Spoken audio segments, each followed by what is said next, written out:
So some basic concepts of chemistry.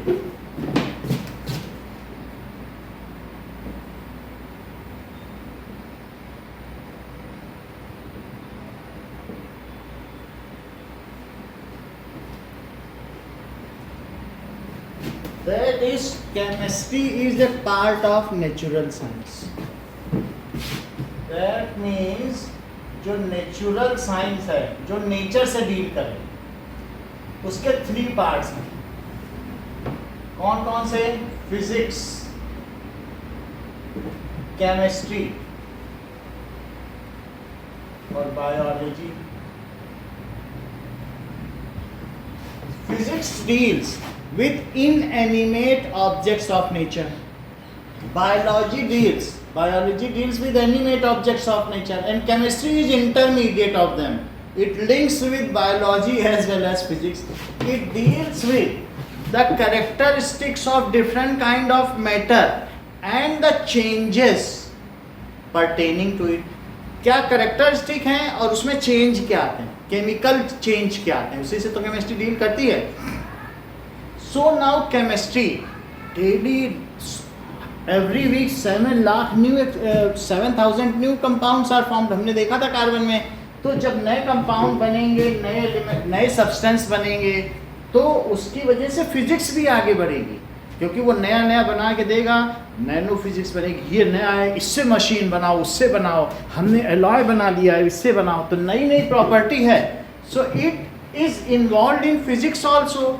And as well, chemistry is also involved in whatever biochemical reactions are taking in our body, and to control them, ultimately to medicate them, to, if some disorder is there, then to heal us.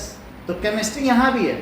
Ultimately वो biochemical reaction है जो हमारी body में हो रही है, और physics में भी इन्वॉल्व है. अगर हमें एलॉय पता नहीं होगा, भले ही आप इंजन बना लो, लेकिन उसके पास, रशिया के पास एलॉय है, तो उसकी वजह से वो अपने एयरक्राफ्ट देता है, और उसके एयरक्राफ्ट 25-25 साल तक उन्हें कुछ नहीं होता. तो जिसको फार्मूला पता होगा तभी तो वो सब्सटेंस बना पाएगा. तो इसलिए it deals with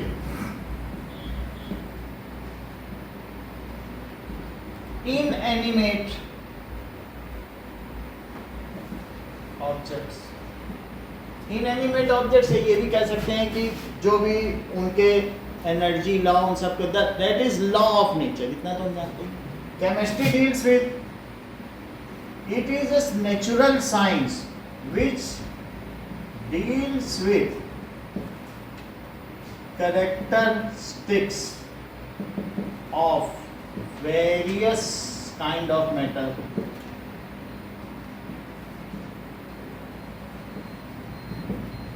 their interaction and changes.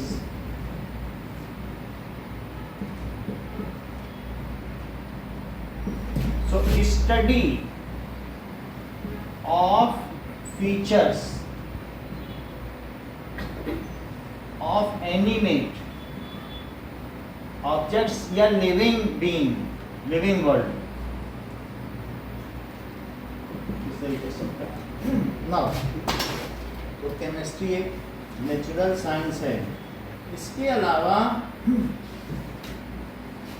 Importance of chemistry क्या है?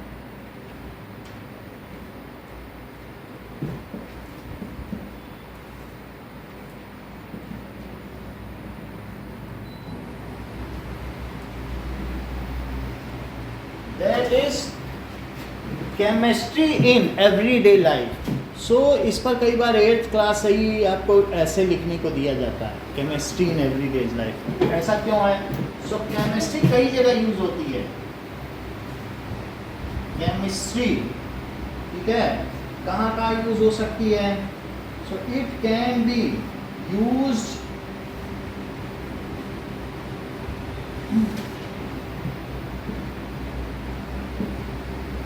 जैसे कंस्ट्रक्शन फील्ड है, कंस्ट्रक्शन में यूज हो सकती है. नाउ 800 करोड़, या हम ये कह सकते हैं कि इतनी बिलियन पॉपुलेशन हो गई है, तो अगर हमारे पास ये सीमेंट के बड़े बड़े स्ट्रक्चर नहीं होते तो क्या हम कहीं रह पाते? We could not be better than animals. हमारे पास रहने की जगह ही ना होती अगर ये मल्टी स्टोरी फ्लैट ना होते. सो किसने मदद की, ये कंक्रीट किसने बनाई, सीमेंट किसने बनाई, ये अलग अलग स्ट्रक्चर कौन खड़ा कर रहा है, ये केमिस्ट्री खड़ी कर रही है। तो chemistry in construction, chemistry in medical science में भी यूज होती है क्या?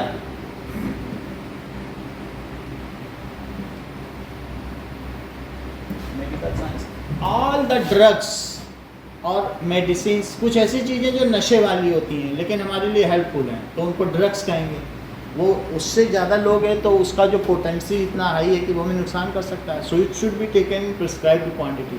सो मेडिकल साइंस हमको हील करती है। इसके अलावा कॉस्मेटिक्स, कॉस्मेटिक्स में भी इसका इस्तेमाल है जगह जगह। Every third object with which we deal is chemical. Everything, the cosmetics we use, the various kinds of synthetic cloth, the pen we are holding, the books is made of cellulose, ये cellulose से बनी हुई हर चीज़ जो हम use कर रहे हैं उसमें कहीं ना कहीं केमिकल का। टूथपेस्ट दिन की शुरुआत ही केमिकल से होती है, हेयर ऑयल या कहीं तो उसमें भी सिंथेटिक है, अरोमा है। तो हर तीसरी चीज़, even we sit on plastic chairs, तो कई ऐसी चीज़ें हैं जो हम चीज़ यूज़ कर रहे हैं वो नेचुरल कम है और आप देखेंगे धीरे धीरे हम केमिकल वर्ल्ड की ओर ही जा रहे हैं। तो इसलिए इसका इसमें भी इन्वॉल्वमेंट है। नाउ द अदर फीचर्स आप जिसमें भी हो, the food, now how can we use increase our production per एकड़ और per hectare? It is by fertilisers. So the use of chemistry in food and agriculture, who promises us to feed for the ever growing population? It is chemistry only. वो पर एकड़ में अपनी पैदावार बढ़ाते ही जा रहे हैं, ये फर्टिलाइजर की वजह से तो हो रहा है। सो इसलिए केमिस्ट्री इन एग्रीकल्चर में भी यूज हो रही है। केमिस्ट्री इन डेली यूटिलिटी में भी यूज हो रही है। जैसे मैंने आपको बताया कि रोज की जो चीज़ें होती हैं उसमें भी केमिस्ट्री होती है। Even the synthetic blood is also made by, ये जो भी सर्जन्स है या एक्सपेरिमेंट करते हैं, तो अब आपको ब्लड देने की ज़रूरत नहीं है, सब कुछ तैयार है, सिंथेटिक ब्लड भी बन गया, वही ट्रांसफ्यूज किया जा सकता है। सो इसलिए इस फील्ड में भी इसने काम किया है। Chemistry to invent new source of energy. क्यों? Our atmosphere is getting polluted by conventional source. तो हमारे वर्ल्ड को रहने लायक कौन बनाएगा? अगर हम हाइड्रोजन को एक्सप्लॉइट कर सकें या कोई नया सोर्स बना सकें, तो उससे हम जो ये फॉसिल फ्यूल्स यूज़ कर रहे हैं उन सब का यूज होना रुक जाएगा। तो कौन हमें ऐसा प्रॉमिस दे सकता है? To invent new source of energy, उस पर काम चल रहा है, उसमें सब केमिस्ट्री इन्वॉल्व है। Chemistry in finding new source of energy. तो इस तरीके से there are very less field left which does not involve chemistry. तो पहली बात हो गई, हर फील्ड में इसका है। It go hand in hand with physics and biology. तो इसलिए ये लिंक का काम भी करती है। अब आगे देखो, इसीलिए जो आपकी पहली हेडिंग है that is importance of chemistry. Now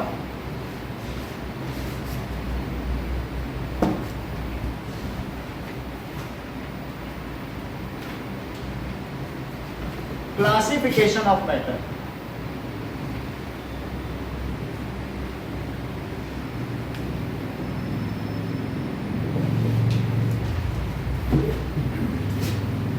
इसके दो क्लासिफिकेशन है, एक फिजिकल क्लासिफिकेशन है और दूसरा chemical classification.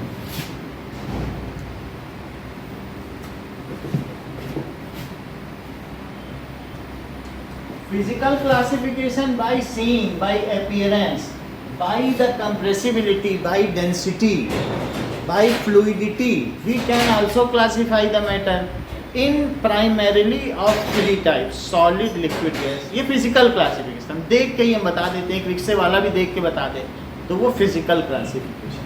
That is solid, liquid and gas. Chemical properties में या केमिकल क्लासिफिकेशन में जब हम इसके अंदर जाएंगे तब इसके दो क्लासिफिकेशन होगा। एक तो pure substance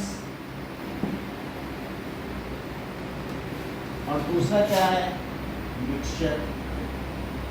pure substance are made up of one kind of particles. तो ये वन काइंड ऑफ पार्टिकल्स के बने, made of one kind of particles. जैसे क्या मिल्क प्योर हो सकता है, प्योर सब्सटेंस की नहीं हो सकता, क्योंकि उसमें मिल्क प्रोटीन भी है, फैट प्रोटीन भी, 2-3 तरीके के हैं। तो प्योर बोलने से प्योर नहीं होगा, उसमें एक ही तरीके की चीज़ें होनी चाहिए। जैसे ग्लूकोज हो सकता है, शुगर हो सकती है, इसके अलावा वाटर हो सकता है, अमोनिया हो सकता है, उनसे में एक तरीके के मॉलिक्यूल्स, एक तरीके के पार्टिकल। तो कौन कौन सी चीज़ें हो सकती हैं, वाटर हो सकता है, ग्लूकोज हो सकता है, ठीक है, CO2, ये सब प्योर सब्सटेंस है। NaCl भी हो सकता है, क्रिस्टल भी हो सकता है, शुगर भी हो सकता है। सो व्हेन, अब मिक्सचर क्या होगा फिर, different kind of particles made up of different kind of particles. बताओ। When pure substance, when non-reacting pure substance are intermixed with each other in varied composition, किसी ने 2 चम्मच चीनी डाल दी, किसी ने 3, कोई फिक्स तो नहीं है, then they form mixture। पानी में NaCl भी डाल दिया, शुगर भी डाल दिया, कोई 2 चम्मच डाला था, अपनी मर्जी जितना, लेकिन नॉन रिएक्टिंग होनी चाहिए, उनमें कोई केमिकल रिएक्शन ना हो। तो क्या हुआ mixture, when non reacting pure substance are intermixed in varied composition, ठीक है, वेरिंग कंपोजिशन, ठीक है।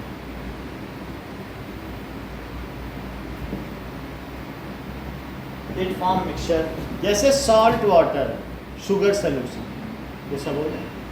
एयर में अलग अलग गैसेस हैं कि नहीं, तो एयर हो गया, सॉल्ट वाटर, शुगर सोल्यूशन। तो ये केमिकल क्लासिफिकेशन। केमिकल, अब इसमें जो प्योर सब्सटेंस हैं वो सिर्फ एक तरीके के पार्टिकल के बने हुए हैं। अच्छा, इसमें हाइड्रोजन गैस भी आ सकती है और NaCl भी, सब आ सकते हैं। पार्टिकल बस एक तरीके का होना चाहिए।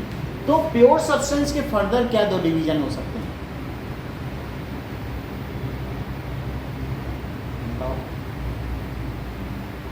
Element and compound.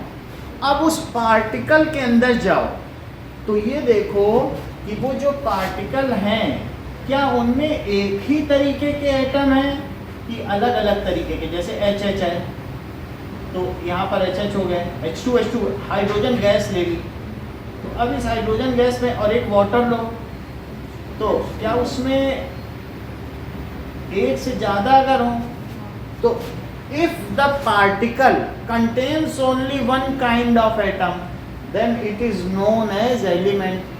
If particle contains more than one kind of atom which are in fixed ratio, उनका रेशो फिक्स होना चाहिए, ठीक है। So if elements of various kinds combined in fixed ratio, chemically combined in fixed ratio, then they form compound. और element क्या होगा, तो element इसका मतलब है कि प्योर सब्सटेंस के अंदर बुक में फ्लो चार्ट दिया है, तो एक एलिमेंट हो गया, दूसरा क्या हो गया, कंपाउंड। तो element, particles of element are made of, किसके बने हैं, वन काइंड ऑफ एटम्स, ये सब एक ही काइंड ऑफ एटम के बने हैं। और when 2 or more kind of atoms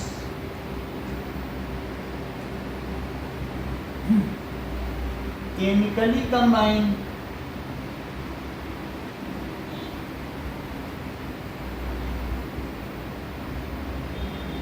ठीक है, काइंड ऑफ एलिमेंट्स भी लिख सकते हैं। फॉर्म इन फिक्स्ड रेशो, अगर ये फिक्स्ड रेशो में कंबाइन करेंगे देन दे फॉर्म कंपाउंड। देखो जरा ध्यान दो, ये कंपाउंड है, जो ग्लास में वाटर है वो कंपाउंड है। अगर मैं यहाँ एलिमेंट की जगह एटम लिख दूँ तो मॉलिक्यूल ऑफ कंपाउंड हो जाएगा, सिर्फ यही है। व्हेन टू और more atoms chemically combine in fixed ratio then it forms molecule of compound. When two और more kinds of elements, hydrogen 100 gram ली, ये 50 ग्राम लिया, तो कंबाइन कर तो कंपाउंड हो जाएगा। बात समझ आ गई? अब जरा देखो एलिमेंट्स कितने तरीके के हो सकते हैं, बताओ। 3 टाइप्स के, metal, non metals and metalloids. So इसके 3 टाइप्स क्या हैं? मेटल, मेटलॉइड और non. Total 118 elements are there. However, compounds are millions of compounds are there। बहुत सारे, पूरे यूनिवर्स में ना जाने कितने हैं, लेकिन एलिमेंट्स तो इतने ही हो सकते हैं। और ये एलिमेंट्स का ही चार्ट है, लिखा है ऊपर एलिमेंट्स। अब इनसे मिलके न जाने, जैसे 26 वर्ड से ऑक्सफोर्ड की कितनी अल्फ़ाबेट से कितनी बड़ी डिक्शनरी बन जाती है, तो वैसे उनको मिला मिला के हम कंपाउंड बने और कंटिन्यूअसली और डिस्कवर भी होते जाते इन, ठीक है कि नहीं? तो इस तरीके से आप इन्वेंट करते जा रहे हैं। सो ये अनकाउंटेड, तो कंपाउंड बहुत ज़्यादा होते हैं। अब जरा देखो, तो यहाँ पर हमने देख लिया दिस इज कंपाउंड। बाकी जो मिक्सचर है, मिक्सचर 2 तरीके का होता है। वो कौन कौन से होते हैं? होमोजीनियस और heterogeneous. So if it has uniform composition, तो क्या होगा?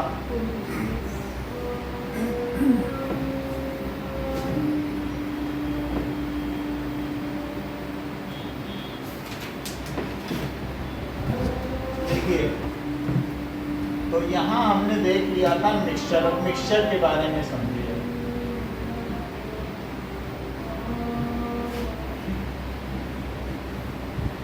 होमोजीनियस,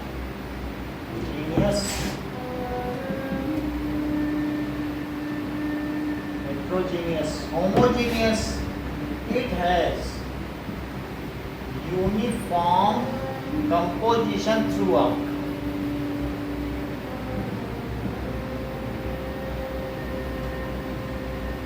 जो पेप्सी का पहला सिप होगा वही आखिरी सिप भी होगा।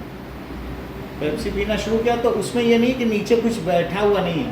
It is thoroughly mixed and evenly mixed. ये कैसा होगा? इवन अगर इसको 6 मंथ के लिए भी छोड़ दिया जाए तो भी ये वैसा ही मिक्सड होगा।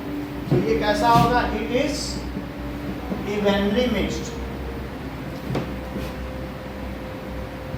And very stable. अगर तुम घर में नमक पानी का सलूशन बना के 6 महीने के लिए चले जाओ तो क्या नमक बैठ जाएगा? नहीं बैठ जाएगा। इसीलिए वो चीनी का सलूशन बना दो, जैसे पेप्सी है, तो क्या 6 महीने में चीनी बैठ जाएगी? तो नहीं बैठेगी। तो इस तरीके के जो सलूशन है, चाहे साल्टी सलूशन है, नींबू पानी भी तो बिकता है बाजार में, नींबू, उन सब में भी नमक और कुछ पड़ा रहता है, लेकिन वो नीचे बैठता नहीं है। तो इस वजह से वो कैसा होगा? Very stable. ठीक है, इट इज ट्रू सोल्यूशन। इसका दूसरा नाम भी क्या है? True solution. वैसे लोग इसी को सोल्यूशन की कैटेगरी में रखते हैं, होमोजीनियस मिक्सचर को सोल्यूशन कहते हैं। तो ये ट्रू सोल्यूशन है। अब जरा देखो हेट्रोजीनियस में कैसा होगा? या तो हेट्रोजीनियस में कोलॉइड हो सकता है, या फिर क्या हो सकता है? सस्पेंशन। फिर से देखें, तो कोलॉइड क्या चीज हो सकती है? कोलॉइड हो सकता है जो कम स्टेबल हो, जैसे मिल्क हो सकता है,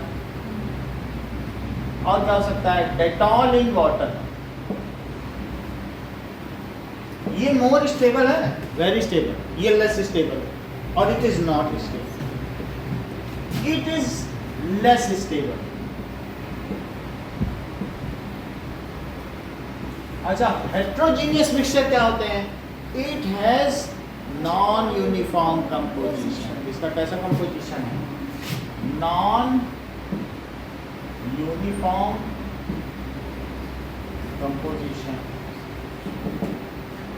अब जरा देखो,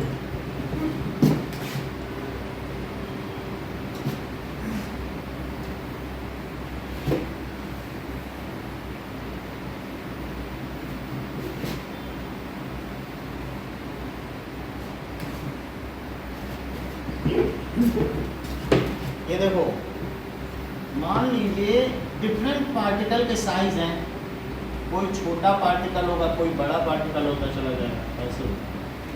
तो जैसे 10⁻⁻9 मीटर, इसी को 1 नैनोमीटर कहते हैं। अच्छा, ये है 1000 नैनोमीटर, और ये उससे बड़ा। तो यहाँ से यहाँ तक, इससे छोटे जितने होंगे वो वाटर में या किसी चीज़ में जो छोटे छोटे पार्टिकल का मिक्सचर होगा उनको होमोजीनियस है। तो इट इज होमोजीनियस। और जो इसके इधर के होंगे वो सारे क्या हैं? हेटेरोजीनियस। होमोजीनियस को आप ट्रू सॉल्यूशन भी कह सकते हैं, या सिर्फ सॉल्यूशन कह के भी कहा जा सकता है। एक चैप्टर आपकी बुक में है 12th में सॉल्यूशन, वो इसी के ऊपर। जबकि हेट्रोजीनियस के फर्दर दो कैटेगरीज हैं, एक कोलाइड और दूसरा क्या है? तो इससे बड़ा होगा तो वो हो गया सस्पेंशन। इससे क्या पता चलता है? जैसे चॉक इन वाटर, तो क्या चॉक के पार्टिकल तुम पानी में तैरते हुए देख सकते हो? देख सकते हो। डस्ट इन वाटर, डस्ट होता है, कभी धूप पड़ती तो दिखाई पड़ता है ना डस्ट, तो इसको आंखों से देखा जा सकता है। It can be perceived with naked I, however this can not B. और जब इसी को नहीं देखा जा सकता तो इसको क्या देखा जा सकता? सो इसलिए सस्पेंशन क्या है? द साइज ऑफ पार्टिकल सृष्टि का कितने से कितना होगा? बोलो।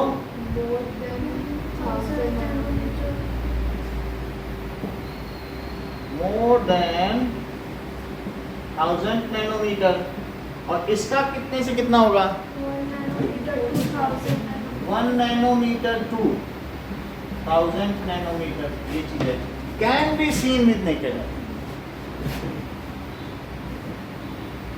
Can be seen with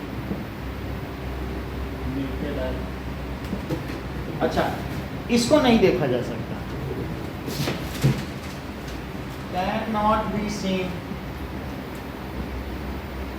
with naked आई। आपको टिंडाल इफेक्ट दिखाया गया है डेटॉल में डाल के, तो इसका मतलब है जैसे हमारे पास एक पोटेशियम परमैंगनेट सॉल्यूशन है, ये कॉपर सल्फेट है। कॉपर सल्फेट अभी मिलाया था 9th को समझाने के लिए, और पोटेशियम परमैंगनेट भी है। तो इसमें अगर हम लाइट डालेंगे तो इसमें लाइट नहीं दिखेगी। इससे क्या पता चलता है? जो ट्रू सॉल्यूशन है, so they do not show the path of light. तो ये टिंडाल इफेक्ट नहीं शो करते हैं, क्योंकि लाइट को स्कैटर ही नहीं करते हैं, और जब स्कैटर नहीं करेंगे then they do not give Tyndall effect। Tyndall effect नहीं देते।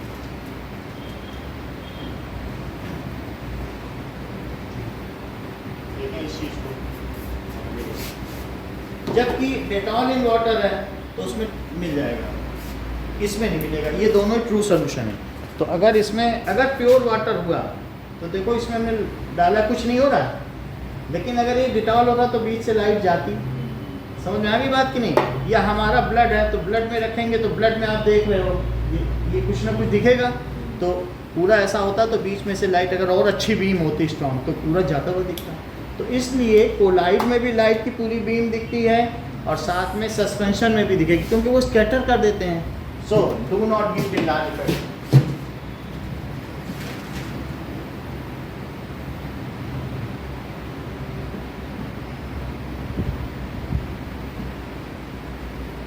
ये दोनों क्या है? Give Tyndall effect. So colloid और suspension.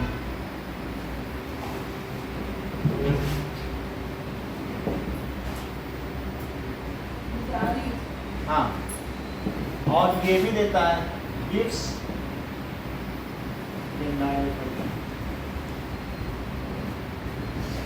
Okay, can be seen with naked eye, less stable. और ये कैसे हैं? लेस स्टेबल या नॉट स्टेबल। सस्पेंशन तो तुरंत धूल नीचे बैठ जाएगी, कुछ स्टेबिलिटी है, तो ये कैसा है? Not stable. और मिल्क कितना स्टेबल है? जरा सा नींबू की एक बूंद गिर जाए तो फट जाता है, तो उसमें कोई क्या है? या डिटॉल में भी कुछ चार्जेस डाल दो तो डिटॉल नीचे बैठ जाएगा, ज़्यादा स्वरूप नहीं है, या 4-5 दिन में डिटॉल अपने आप ही नीचे बैठ जाएगा। तो इस तरीके से ये लेस स्टेबल है और ये नॉट स्टेबल है। इसकी बाउंड्रीज को देखा जा सकता है। However this can not B seen with, इसको फिल्टर पेपर से सेपरेट नहीं किया जा सकता है। ऑल काइंड ऑफ पार्टिकल, अगर नमक पानी को फिल्टर पेपर से करोगे तो उससे पास नहीं होगा। फिल्टर पेपर तो आप लोगों ने देखा होगा ना, तो फिल्टर पेपर से अगर पास करेंगे तो ऑल विल पास, कोई भी इस पर बचेगा नहीं। न्यूज़पेपर और फिल्टर पेपर यही है, तो एवरीथिंग विल पास। तो इसलिए इसको फिल्टर पेपर से सेपरेट नहीं किया जा सकता। ये 10 पैसे का आता है, अगर इससे महंगा लो तो माइक्रो फिल्टर है, वो 15 रुपये का आता है। तो डिटॉल इन वाटर को उससे सेपरेट किया जा सकता है। यानी कहने का मतलब है कि colloid can not be separated with filter paper but can be separated with microfilter. Suspension can be separated by filtration, cannot be separated by filtration, can be separated by microfiltration, can be separated by simple filtration. रेत और पानी है, रेत ऊपर रह जाएगी, पानी गिर जाएगा। तो इस तरीके से जैसे सैंड इन वाटर है, तो can be its components can be separated by filtration. यहाँ क्या लिखे सृष्टि? Can be separated by microfiltration. Yes, its component can be separated by microfiltration. बात हो गई। और ये can not be separated by filtration, यहाँ पे लिख रहे हैं इसे, can not be separated by, as all component pass through filter paper, all components गुजर जाएंगे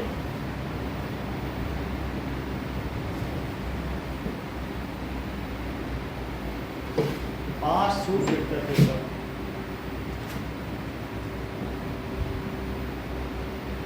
तो इस तरीके से हम लोगों ने देख लिया कि जो डिफरेंट मैटर है, मैटर के डिफरेंट टाइप्स हैं।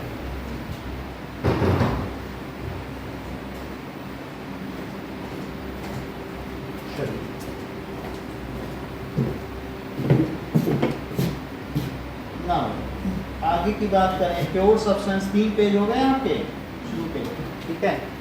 तो यहाँ तक ये सब बता दिया आपको।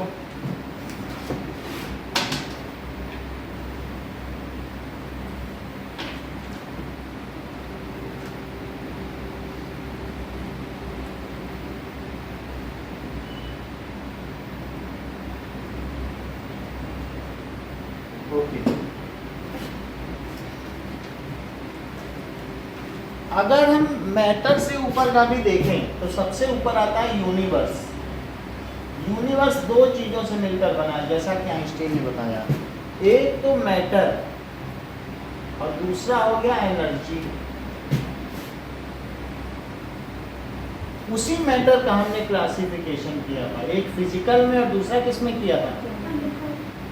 तो उससे ऊपर की चीज ये है, ऐसा भी कर सकते। ओके, नाउ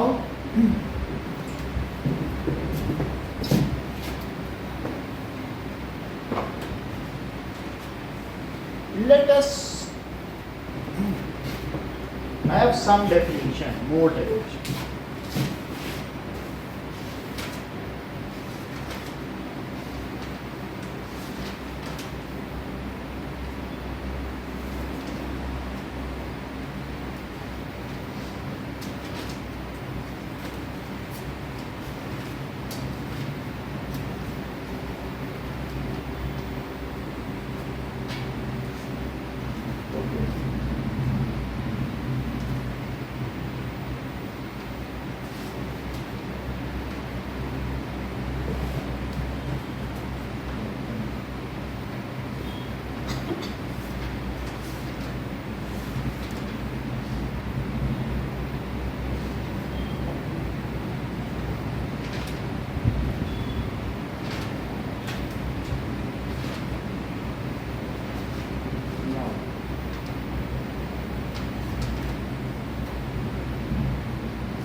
एटम के बारे में सोचें।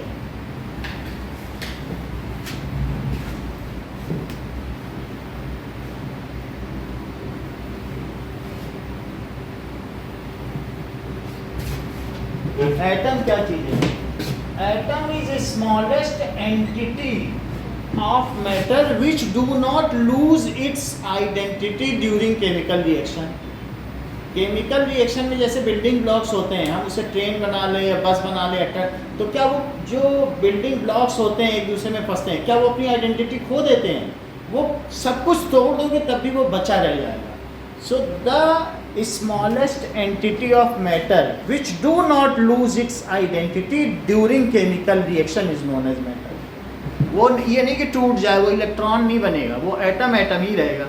वो भले ही अपने इलेक्ट्रॉन ले दे दे, लेकिन वो कहेंगे इस एटम का इलेक्ट्रॉन निकला, तो उसकी तो आइडेंटिटी है ना वहां पे। तो the smallest entity of matter विच, ये भी जो 9th में पढ़ा है वो भी जोड़ सकते हो, विच इज इनडिविजिबल, लेकिन उससे भी ज्यादा बेहतर क्या है? And do not lose its identity during chemical change and chemical reaction।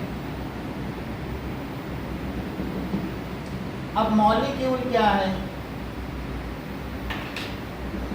ठीक है, when atoms of one kind or more than one kind chemically combined, chemical combination का मतलब इलेक्ट्रॉन का लेना देना या sharing.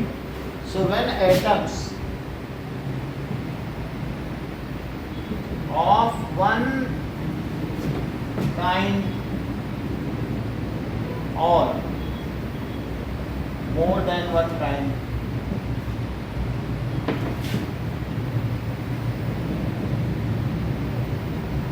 chemically combined form molecule।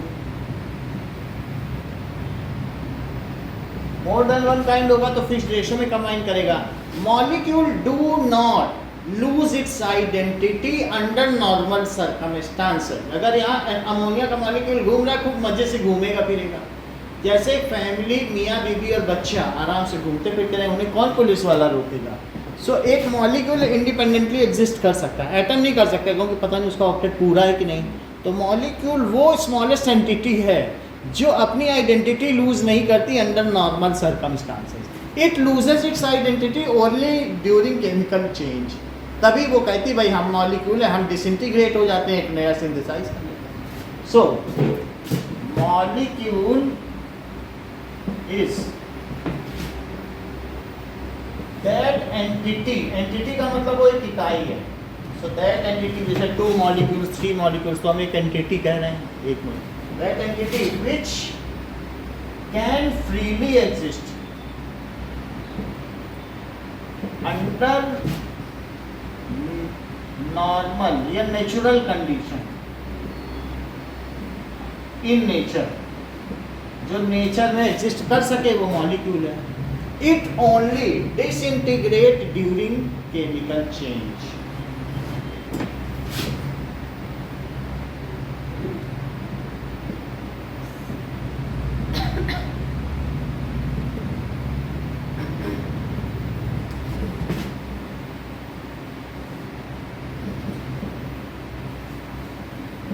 ठीक है, मॉलिक्यूल्स 2 तरीके के हैं। molecules of elements और दूसरा मॉलिक्यूल्स ऑफ कंपाउंड। तो मॉलिक्यूल्स ऑफ एलिमेंट क्या हो सकते हैं, जिसमें एक ही तरीके के एटम हो, जैसे H2, O2, P4, S8, ये सारे मॉलिक्यूल हैं। ओजोन भी हो सकता है, ये मॉलिक्यूल ऑफ एलिमेंट है। जबकि कंपाउंड के मॉलिक्यूल क्या होंगे, H2O, CO2, ऐसा है। ये सब इसके C6H12O6। Okay,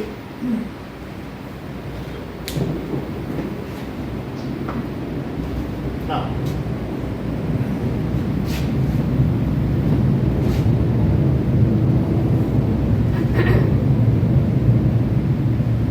molecule of element,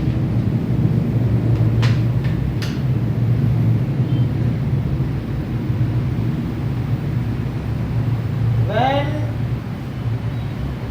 atoms of one kind chemically combine in fixed number, fixed ratio नहीं, fixed number, जैसे P4S8, तो मॉलिक्यूल ऑफ एलिमेंट बन जाएगा।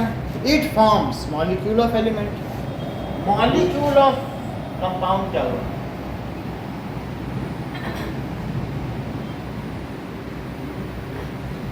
when atoms of two or more kind chemically combine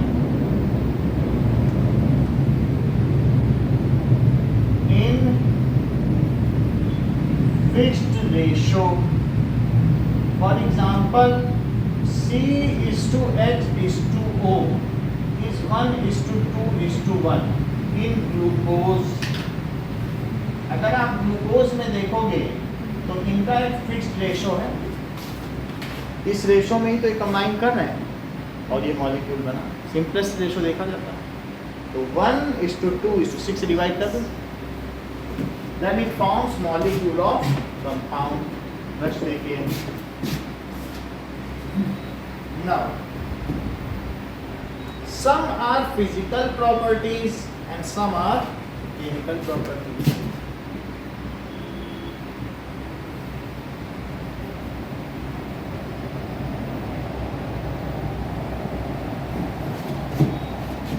Physical properties क्या हो सकती है, those properties which can be measured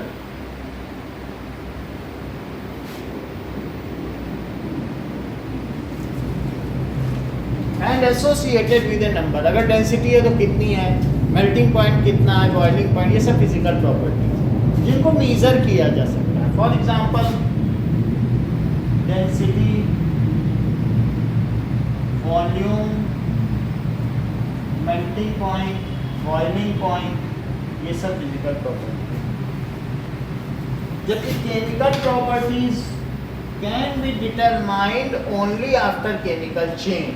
physical properties है, बॉइल कर लिया तो क्या वाटर गड़बड़ हो जाएगा, वाटर तो वाटर ही है, बॉइल कर फिर ठंडा हो जाएगा। डेंसिटी पता करने के लिए क्या वाटर को कुछ करना पड़ेगा, मास देख लो, वॉल्यूम देख लो, डेंसिटी आ जाएगी, मास अपॉन वॉल्यूम। तो इसलिए इसमें कोई आपको केमिकल चेंज नहीं करना है, फिजिकल प्रॉपर्टीज तो ऐसे ही मेजर कर लो। आइस उसको फ्रीज कर दो, उसका मेल्टिंग पॉइंट आ जाएगा। Now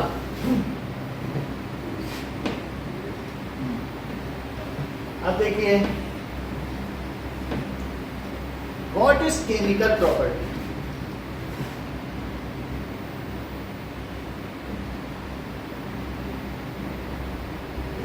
the property which can be determined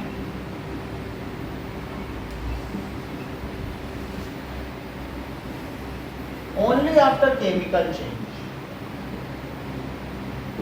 उसमें केमिकल चेंज करना पड़ेगा। That is combustibility. एक एक चीज को समझें। So if paper is combustible और not, if you burn it then only you can ascertain, और अगर बर्न कर दिया तो क्या पेपर वापस मिलेगा? तो नहीं मिलेगा। तो कंबस्टिबिलिटी का मतलब ability to get burned in oxygen, उसी तो कंबस्टिबिलिटी या दहन कहेंगे। तो ability to get burned in oxygen. Basicity of acid या एसिडिटी ऑफ बेस, जरा इसे भी समझें। ये भी एक chemical property. What does it mean by basicity?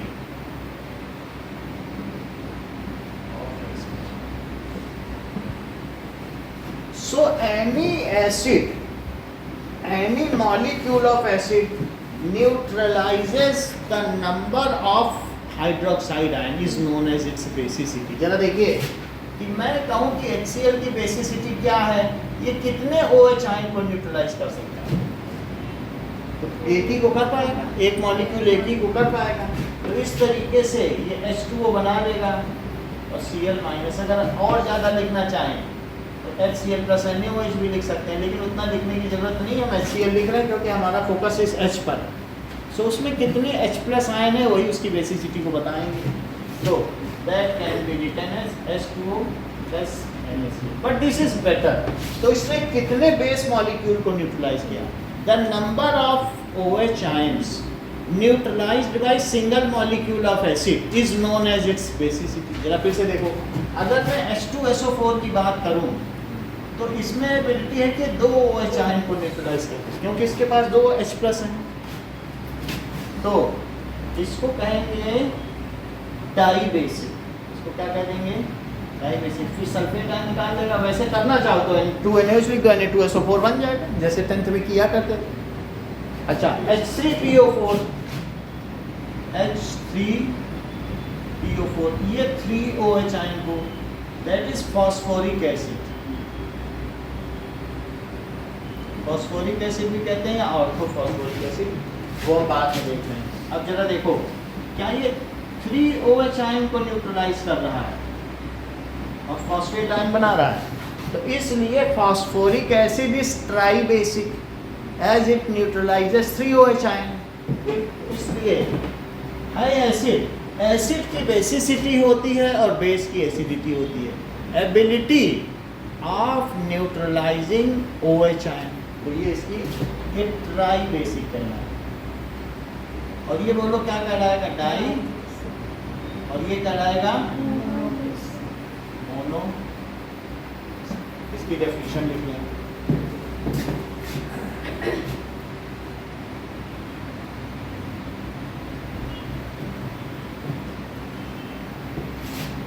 Number of OH ion that can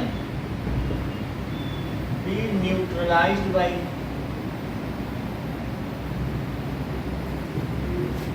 one molecule of acid is called its basicity। तो वो हमने लिख ही दिया है। अब लिखो acidity of base.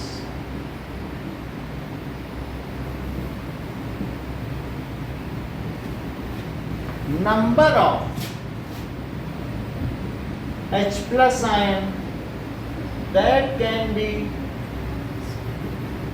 neutralized by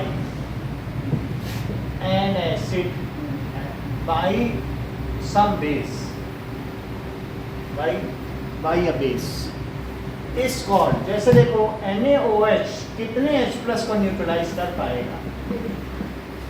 तो this is H2O plus Na। उसे आप पूरा भी कर सकते हैं, आप HCl लिख लेंगे तो NaCl बन जाएगा। तो इसलिए NaOH क्या हुआ? ये हुआ मोनो एसिडिक, क्योंकि एक को ही कर पा रहा है। तो इसलिए इसे क्या कहेंगे? Mono acidic base. इसको कहेंगे ट्राई बेसिक एसिड, ऐसा नाम है इसका, ट्राई बेसिक। अगर मैं MgOH होल ट्वाइस की बात करूं तो तो क्या ये 2H प्लस को कर देगा, और इस वजह से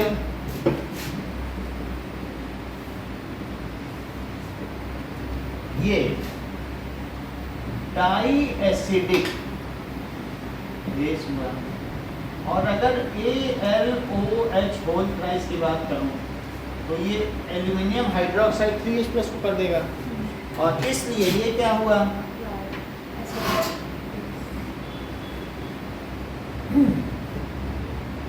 die acidic base. Now,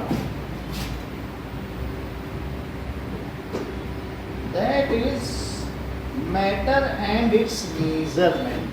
Let us come to now measurement.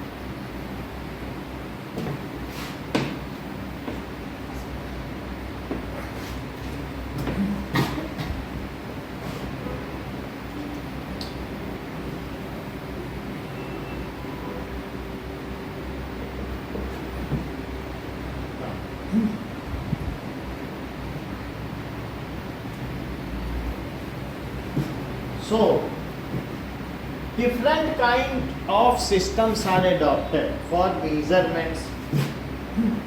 Mass, length को भी measure किया जा सकता है, and time are measured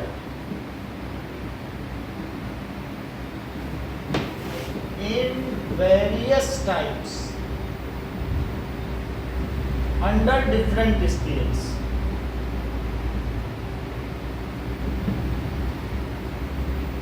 तो मेजरमेंट्स के जो सिस्टम है वो प्राइमरीली 4 हैं, सिस्टम ऑफ मेजरमेंट।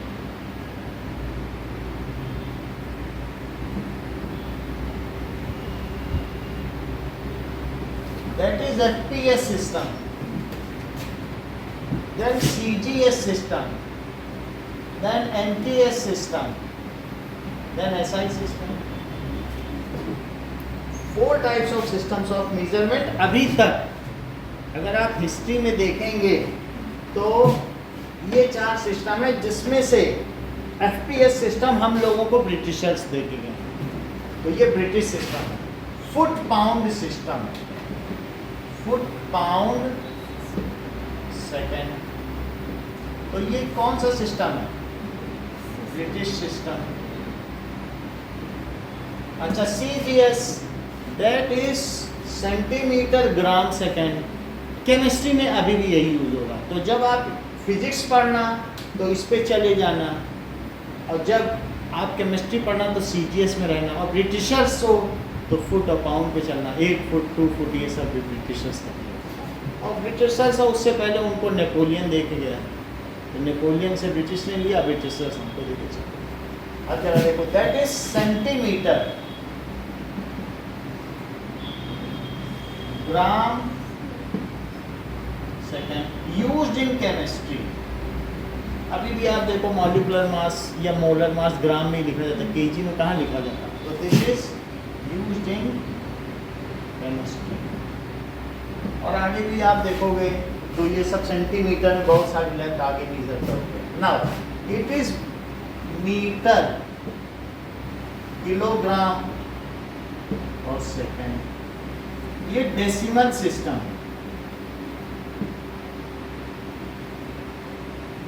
देखो ये डेसिमल सिस्टम नहीं है, ये नॉन डेसिमल सिस्टम। इसको भी जरा देखें, ये नॉन डेसिमल सिस्टम। इसका क्या मतलब है, अगर हम देखें तो इसका मतलब होता है 1 फुट, ठीक है, इज इक्वल्स टू 12 इंच। अब कोई फुट बताए 12 फुट तो मल्टीप्लाई करते रहो, एक रिक्शे वाला करी ना पाए कैलकुलेटर ना हो। और जबकि इसमें कितना अच्छा है, 1 किलोमीटर इज 1000 मीटर, 3 कुछ मल्टीप्लाई ही नहीं करना है। एक यूनिट से दूसरे अगर टाइप ऑफ मेजरमेंट में हम कन्वर्ट करना चाहे तो कुछ इसमें नहीं, जबकि फुट भी इसी का, इंच भी इसी का है, तब भी ये एक नंबर यूज़ कर रहा है। अगर ऐसा करना था तो 1 फुट में 10 इंच कर देता, फुट भी इसी की देन है, इंच भी इसी का देन है। इसी तरीके से 1 पाउंड में इसने 420 ग्राम है या फिर 12 आउंस रखा, हर चीज़ को 12 करके ले रहा है, तो 1 पाउंड में 12 आउंस तो वो अच्छी चीज़ नहीं है ना। तो ये डेसिमल नहीं कि 0 बढ़ा दो तो अगले पे पहुंच जाए। So inter conversion of unit should be simplistic and not should be complicated. अच्छा, तो ये कैसा सिस्टम हुआ बताओ? It is non decimal system, 0 लेके नहीं चल रहा। जबकि यहाँ देखो कि 1 मीटर इज 100 सेंटीमीटर, कितना आसान। यहाँ 12 आ रहा है कहीं? नहीं आ रहा है, तो ये आसान। ये भी डेसिमल, CGS में भी आप सेंटीमीटर से और भी किसी में कन्वर्ट कर लो, लेकिन ये ऐसा नहीं कर रहा है। तो 1 पाउंड इज 12 आउंस। लेकिन अगर आप और देखोगे तो 420 ग्राम भी हो जाएगा। तो किसी से स्विच ओवर बड़ा डिफिकल्ट है, इट इज़ टीडियस। तो इसलिए ये चीज़ ठीक नहीं है, FPS लोग नहीं इस्तेमाल करते। ये भी decimal system.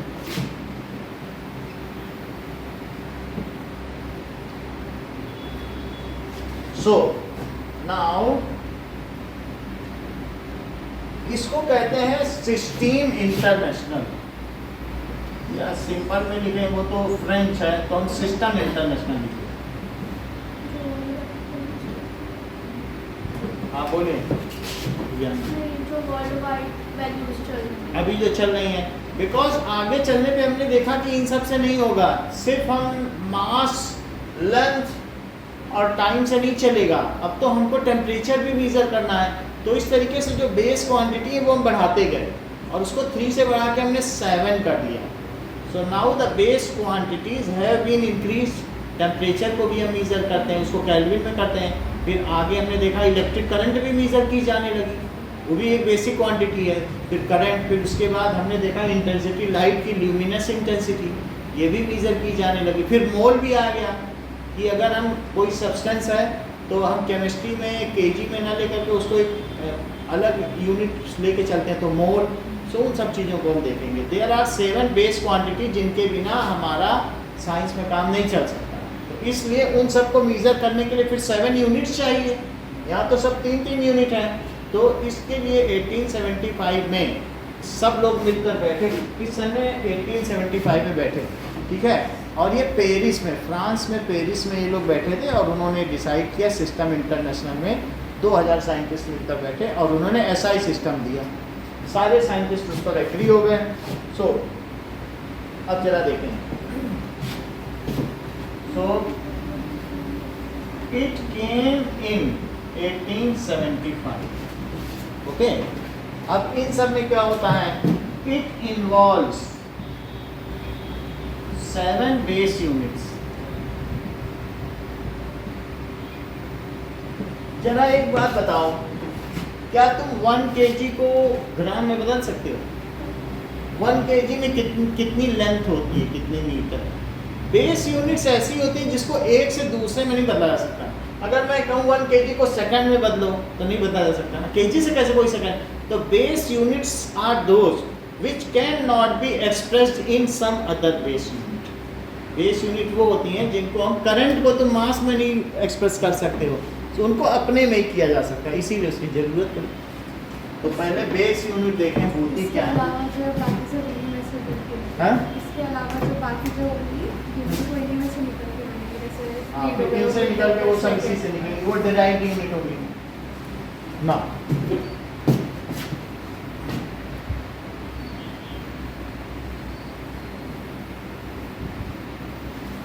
7 base units and many का मतलब बहुत ज़्यादा derived units.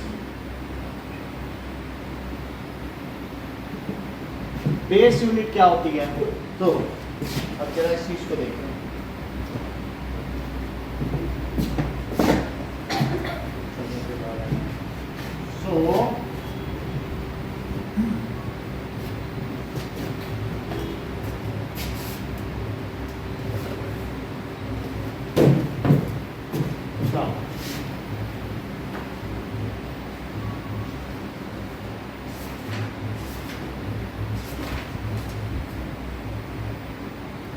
So what is, सबसे पहली चीज देखो यूनिट क्या होती है। यूनिट क्या क्या मतलब है? Any physical quantity is included. मान लीजिए जैसे मैंने कह दिया 4 kg पोटैटो,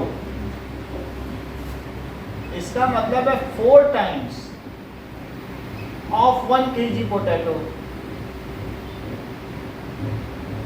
पोटैटो तो अलग चीज है, लेकिन 4 टाइम्स ऑफ 1 kg, इसका मतलब है कि उस क्वांटिटी में, उस फिजिकल क्वांटिटी में जो यूनिट है वो कितनी बार शामिल है। जब मैं 10 सेंटीमीटर बोल रहा हूँ तो इसका मतलब 1 सेंटीमीटर 10 टाइम्स शामिल है। सो व्हाट इज यूनिट, इस चीज को देखें।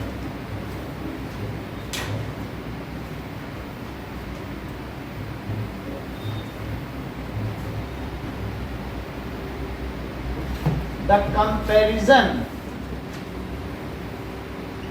सबसे पहले लिखो measurement. The comparison of physical quantity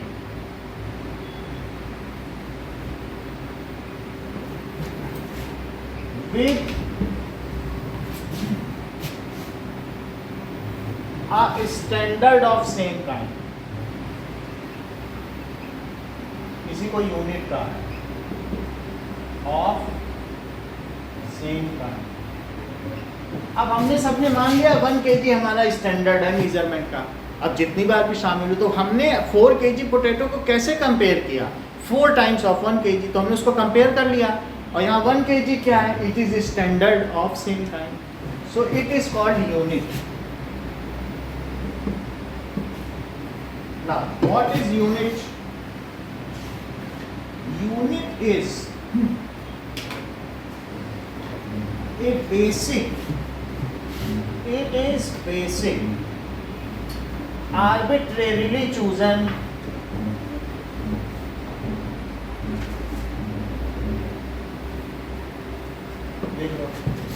unit क्या है। जैसे वहाँ इतने सारे साइंटिस्ट बैठे हुए थे, सब लोगों ने कहा मास को कैसे करें। उन्होंने कहा कुछ एक मान लो 1 kg, उसी को मास कहेंगे। लोगों ने कहा कि इसे 1 kg मान लें, तो एक आदमी कोई बॉटल ले गया, बोलो ये जो बॉटल रखी इसी को 1 kg मान। अब यही रात से पूरी दुनिया के लिए 1 kg, बोतल का वजन कर लिया गया। या कोई एक उन्होंने प्लेटिनम इरिडियम के वहाँ पर प्रोटोटाइप या इस तरीके से एक बात क्लियर की, बोले इसी को 1 kg सब लोग मानेंगे, हम सब मान रहे हैं, दुनिया भी मान, बोले यही 1 kg है। तो फ्रांस के पेरिस में जो वहाँ पर एक बार रखी है प्लेटिनम इरिडियम एलॉय की, उसे तो आर्बिट्रेरीली चूजन, इंटरनेशनली एक्सेप्टेड, ठीक है, और internationally accepted and it can be perceived bye anybody. उन्होंने 10 टन की ट्रक को नहीं माना बेसिक, उन्होंने अब उसमें रिक्शा वाला भी नहीं बाबू ये तो 1 kg, और वो भी समझ पा रहा है। ऐसी चीज़ मानी कि एक रिक्शा वाला तक समझ ली, इतना छोटा भी नहीं माना, क्योंकि सबको यूज़ करना है ना, उन्हीं लोगों को तो यूज़ नहीं करना है। तो 1 kg एक ऐसी चीज़ है कि तुम्हारी मम्मी उठा के देख लेंगे कि 1 किलो आलू नहीं है। सब लोग तो मीटर, साड़ी नाप ली जाती है भाई, 4 मीटर की नहीं है साड़ी, कहीं तो उठा खा गए हुआ। समझ में आई बात कि नहीं? मीटर सेकंड टिक, इससे ज़्यादा रिक्शे वाले के लिए क्या सिंपल होगा। Internationally accepted, well understood by all section of society, जिसे सब लोग समझ भी तो सकें, तभी तो यूनिट मानी जाएगी। अब और देखो, आर्बिट्रेरीली चूजन, इंटरनेशनली एक्सेप्टेड,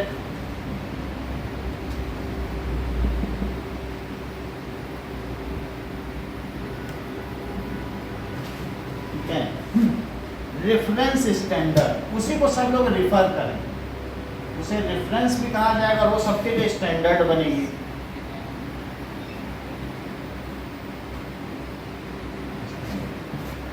ठीक है ना, तो यूनिट हमने समझ ली क्या होती है। अब जरा देखिए, how unit is to be chosen. अगर हम समय के लिए सेकंड को यूज कर रहे हैं तो उसे हम कैसे चुनें?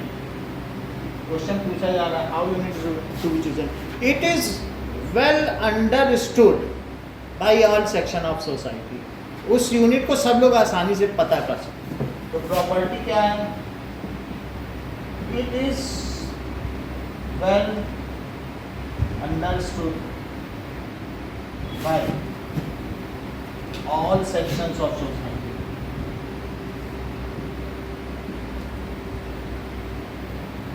दूसरी चीज कि it should not vary with time. कहते हमने लोहे को माना था, ये जंग लग गया, देखो 1.5 किलो हो गया, दुनिया अभी भी 1 किलो मान रही है। जब माना गया था तभी, अब उस पर रेस्ट लग जाए, ऑक्सीडाइज हो जाए, तो कहीं ठीक है। उस प्लेटिनम इरिडियम को उन्होंने रखा है, उसके ऊपर वैक्यूम का ग्लास चैम्बर बना दिया कि मजाल है ऑक्सीजन भी जा सके। कितना कुछ किया। तो एक ऐसा उन्होंने मास का बनाया, ऐसा है प्लेटिनम इरिडियम, ऐसा है प्रोटोटाइप है।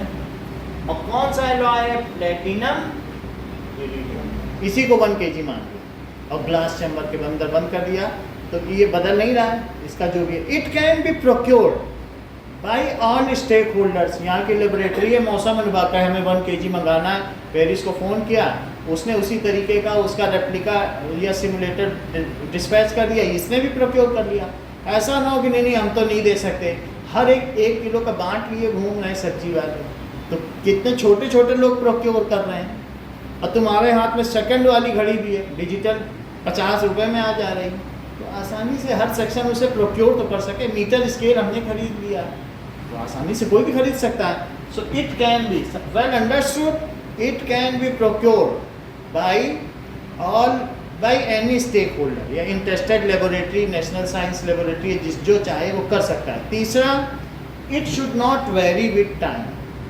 एंड जो दूसरे होमोजीनिटी है, हमने कहा जैसे डायरेक्शन के हिसाब से नहीं वेरी करनी चाहिए, किसी तरह से वेरी नहीं करना चाहिए। So it should be procured, it can be procured by जो भी इंटरेस्टेड पर्सन है।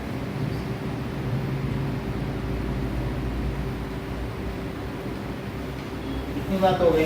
It should be based on decimal system unit. अब आजकल एक ये भी चीज़ आ गई है कि आसानी से उसको इंटर कन्वर्ट किया जा सके। जो हायर मैग्नीट्यूड में जाए वो 0 घटा दे, मल्टीप्लाई ना करना पड़े, 12 से करना पड़ रहा है, वो सब नहीं चाहिए। इस पर बेस्ड होनी चाहिए, ये सब नहीं चाहिए ना।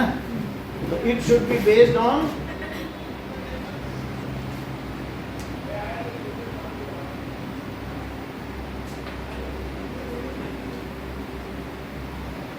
Decimal system. इसको डेसिमल सिस्टम पे बेस्ड होना चाहिए। अब आगे जो भी यूनिट्स होंगी वो अगली क्लास में हम लोग देखेंगे वहाँ कौन सी।